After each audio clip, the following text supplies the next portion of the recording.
혹시 다른 사람의 이야기를 들을 때 진정으로 집중하기보다는 내 의견을 어떻게 전달할지에만 몰두하여 중요한 부분을 놓쳐본 적이 있으신지요?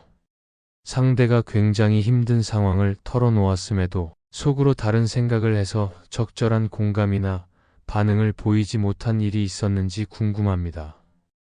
부처님 가르침에서는 말하기 못지않게 상대의 말을 듣는 태도가 남과 나를 동시에 살리는 행위라고 강조합니다. 원만한 소통은 말하기와 듣기의 균형에서 비롯되며 그중 듣기가 충분히 이루어지지 않으면 아름답게 빛날 수 있는 대화도 흐지부지 끝나기 마련입니다. 관세음의 귀에서 시작해 화답의 지혜에 이르기까지 경청이 가진 강력한 힘을 구체적으로 탐구해보면 어떨까요? 먼저 관세음의 귀를 다시 생각해 보겠습니다. 관세음보살은 세상의 온갖 소리를 듣고 중생의 고통을 덜어주는 존재로 그려집니다. 사람과 사람이 만나 말로 소통할 때도 이러한 태도를 본받으면 어떨지 제안드리고 싶습니다. 혹시 주변 누군가가 어려움이나 고충을 털어놓으려 할 때 제가 진심으로 그 소리를 받는 귀를 지닌 적이 얼마나 되었는지요. 관세음의 귀란 단지 귀를 열어 소리를 듣는 것이 아니라 상대가 말하는 내면의 의미까지 포함하여 포용하려는 태도라 말할 수 있습니다. 형식적이고 가볍게 듣는 자세가 아니라 당신의 말이 곧 당신 자신이고 나는 그 전체를 존중하며 그대로 받아들이겠다는 다짐을 뜻합니다. 그러한 다짐이 없다면 대화는 쉽게 피상적 수준에 머물 뿐 진심 어린 교감에 도달하기가 어렵습니다. 둘째로 정념의 경청이라는 주제가 대두됩니다. 마음 챙김을 뜻하는 정념은 갈등 상황이나 일상적 대화에서나 매우 중요한 개념이라고 할 수 있습니다. 이야기를 듣는 동안 내 마음속 잡생각이 일어나거나 곧바로 반박하거나 충고하고 싶은 충동이 들기도 합니다. 그러나 정념을 지키면 오직 상대의 말에 초점을 맞추고 내가 만들어내는 판단과 감정을 잠시 뒤로 할 수 있습니다. 이 사람이 이야기를 왜 하는지, 지금 얼마나 힘든 감정을 지니고 있는지, 내게 기대하는 반응이 무엇인지를 차분히 살피게 되는 것입니다. 혹시 지난 대화에서 상대 방식을 속단하거나 내 의견만 펼치느라 상대 입장을 온전히 들어주지 않았던 순간은 없으셨는지요? 정념의 태도로 다시 시도해보면 놀랍게도 상대의 사소한 뉘앙스나 숨은 의도를 발견하게 될 가능성이 높습니다. 이는 곧 더 깊은 이해와 협동의 출발점이 됩니다. 세 번째는 공감의 태도입니다. 흔히 대화를 나눌 때 상대가 내놓는 고민이나 이야기를 사실적으로 듣기는 하더라도 정작 그 마음을 헤아리지 못하면 겉돌게 됩니다. 공감은 저 사람이 저런 입장이라면 나도 그러한 감정에 놓일 수 있겠다라는 인정이며 깊은 곳에서 같이 아파하고 기뻐하는 능력입니다. 부처님은 인간의 마음이 연민과 자비를 회복할 때 갈등이나 불신이 크게 해소된다고 가르치셨습니다. 혹시 평소 대화에서 나는 이런 말 하고 싶은데 상대가 왜 그렇게 예민하게 반응하지라고 생각하며 공감보다는 비판적 관점에 치우친 경우가 있으신지요? 그러한 태도에서는 상대가 마음을 닫기 쉬워 원활한 소통이 이루어지지 않습니다. 공감하려고 한 걸음 물러서 보면 그 사람의 말이 억울하거나 서러운 이유를 깨닫게 되어 훨씬 더 부드럽고 실질적인 해결책을 마련할 수 있습니다.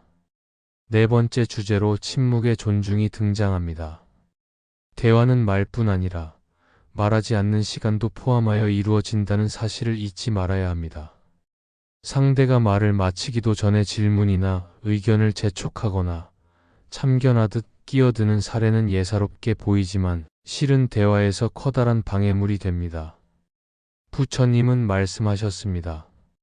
상대가 충분히 말하도록 잠시 침묵하며 기다리면 그 침묵 덕분에 상대는 자기 말을 더욱 충실히 전할 수 있다. 혹시 상대방이 생각을 정리하기 위해 잠시 망설이거나 멈춘 순간 그래서 뭔데? 라고 다그쳐 본 적은 없으신지요? 만약 그 시간을 허용해주면 상대가 보다 완전하고 진솔한 내용을 털어놓을 가능성이 커집니다. 이를 통해 얻을 수 있는 정보나 감정적 유대감은 결코 적지 않습니다. 가정이나 직장에서도 침묵의 힘을 의식적으로 활용해 보면 어떨까요? 다섯째로 자비의 귀는 관세음의 귀와 유사하나 더 명확하게 이 사람도 나처럼 괴로움을 피하고 싶고 행복을 바라는 존재라는 생각으로 듣는 자세를 뜻합니다.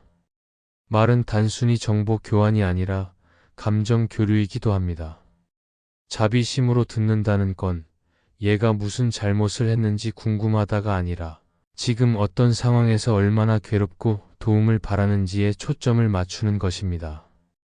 혹여 남의 말을 들을 때 그 사람이 나를 속이진 않을까, 허튼 말로 날 농락하는 건 아닐까 하는 의구심만 앞서지는 않는지 돌아보면 좋겠습니다.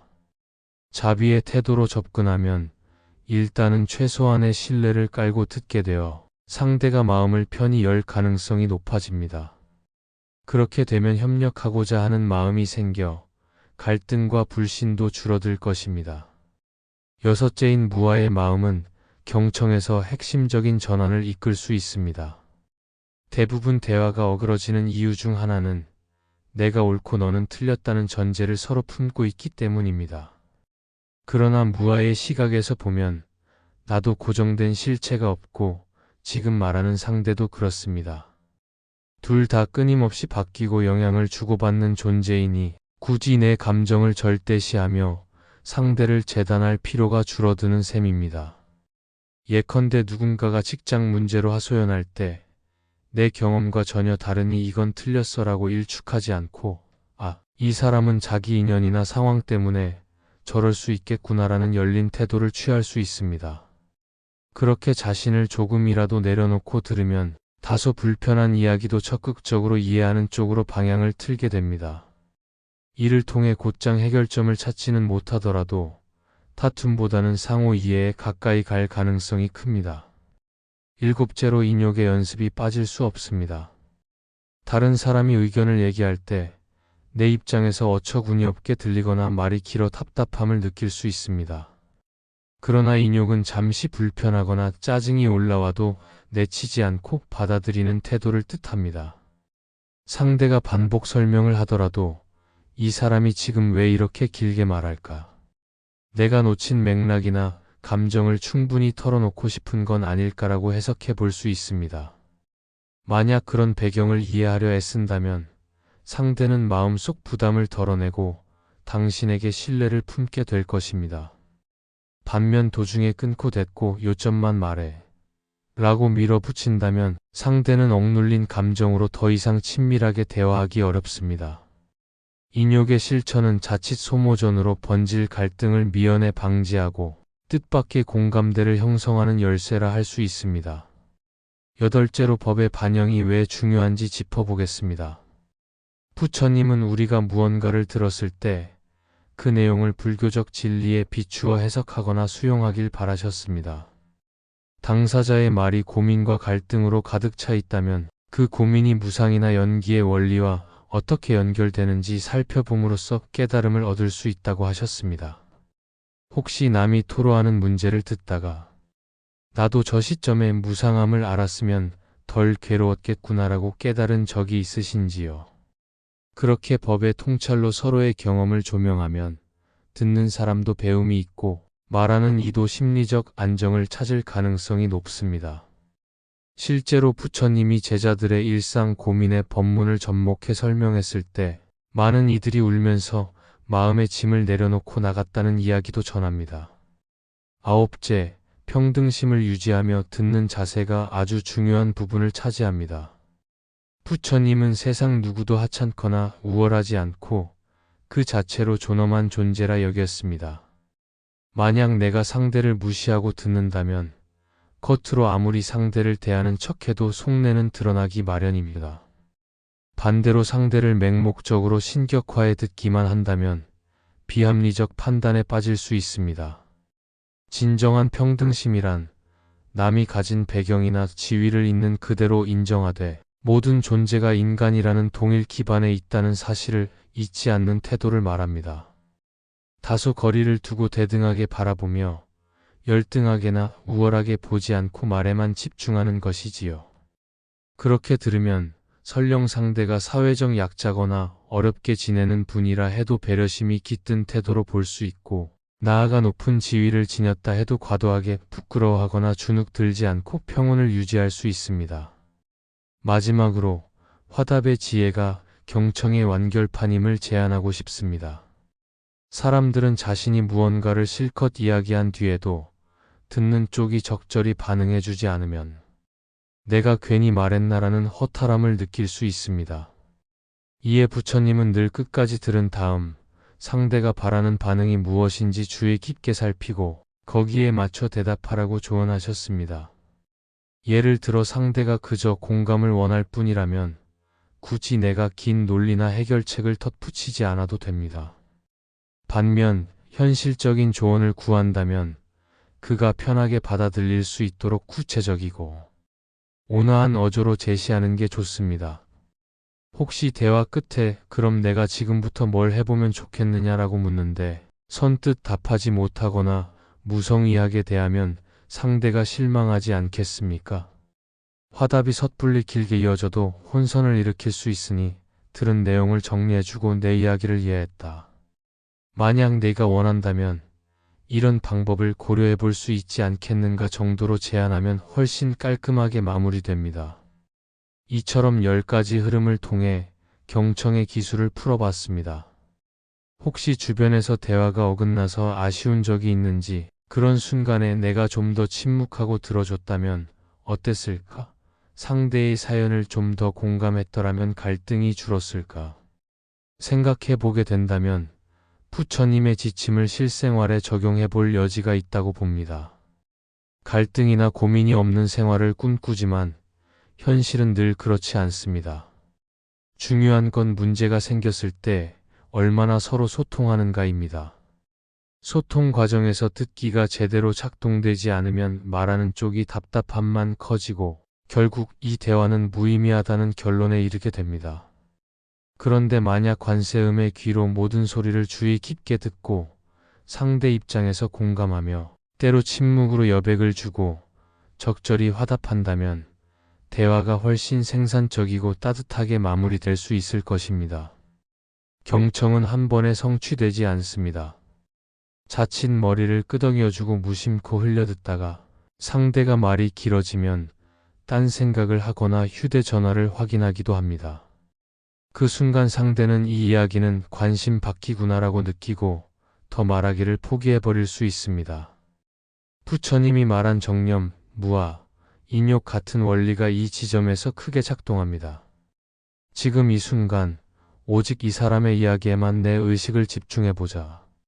그가 얼마나 힘들었으면 이 정도로 하소연할까? 내가 급하게 끼어들면 상처를 줄 수 있겠으니 조금 더 참아야겠다라는 사고를 거쳐야 하고 마지막에는 적절한 응답으로 마무리하는 흐름이 있습니다. 처음엔 낯설겠지만 익숙해지면 말다툼과 갈등이 급격히 줄어들고 사람들이 나를 신뢰하기 시작한다는 변화를 체감하게 됩니다. 덧붙여 가정이나 직장에서 갈등이 발화될 때 누군가가 감정적으로 폭발하기 전에 우선 들어주는 이가 있으면 사태가 크게 번지지 않습니다. 부모와 자녀 관계에서도 자녀가 뭔가 지적할 때 들을 수 있는 성숙한 부모가 있다면 말다툼보다 공동 해결책으로 나아갈 수 있습니다. 부처님은 인간관계의 불화를 줄이려면 먼저 귀를 열고 말하는 사람의 사정과 감정을 받쳐주는 편이 중요하다고 강조하셨습니다. 듣기가 마냥 수동적인 행동이 아니라 적극적으로 참여하여 상대를 돕는 행위라는 의미입니다. 상대에게 지금 말하는 내용을 잘 듣고 있고 존중하고 있다라는 신호를 보내면 그 사람의 마음 문이 열리고 비로소 대화가 변화를 일으킵니다. 최종적으로 경청의 기술은 내가 무언가 특별한 능력을 갖추어서가 아니라 부처님의 조언에 따라 마음가짐을 조금씩 훈련하면 누구나 습득할 수 있다는 점에서 희망적입니다. 사람은 누구나 자신 말이 중요하다고 생각하지만 정작 남말에는 인색한 경향이 큽니다. 그러나 부처님은 말은 혼자서만 완성되지 않는다. 들을 이가 있어야 비로소 의미가 생긴다라고 하셨습니다. 그러니 대화가 잘 통하는 환경을 만들고 싶다면 듣는 역할이 얼마나 큰 위력을 지니는지 인식해야 합니다. 이러한 식으로 경청을 익힌 뒤 실제로 문제 상황에서 적용해 보면 의외로 사람들을 화합으로 이끄는 숨은 열쇠가 자신에게 있었음을 깨닫게 될 것입니다. 결론적으로 경청의 기술은 단지 상대 말에 끄덕이는 몸짓이 아니라 깨어있는 마음과 공감, 침묵의 적절한 활용, 부드러운 화답, 그리고 무아와 자비심으로 상대를 바라보는 복합적인 과정이라 할 수 있습니다. 상대가 바라는 모든 소리를 오롯이 듣고 때로 미흡한 부분도 사랑으로 감싸며 혹 필요한 조언이 있다면 진실한 어조로 전함으로써 우리는 서로를 살리는 대화를 완성해 나갈 수 있지 않겠습니까? 관세음의 귀, 정념의 경청, 공감의 태도, 침묵의 존중, 자비의 귀, 무아의 마음, 인욕의 연습, 법의 반영, 평등심, 그리고 화답의 지혜로 이어지는 부처님의 통찰을 적용한다면 다소 어렵고 긴 이야기라도 상대와 긴밀히 공명하는 성취를 얻게 될 것입니다. 이처럼 부처님의 가르침은 말 한마디에서 시작해 사람과 사람을 잇는 유대까지 얼마나 중요한 길인지 새삼 실감하게 만들며 그 길이 오늘날 여러 갈등과 소통 불능을 해소하는 데도 커다란 가치를 지닌다고 믿습니다.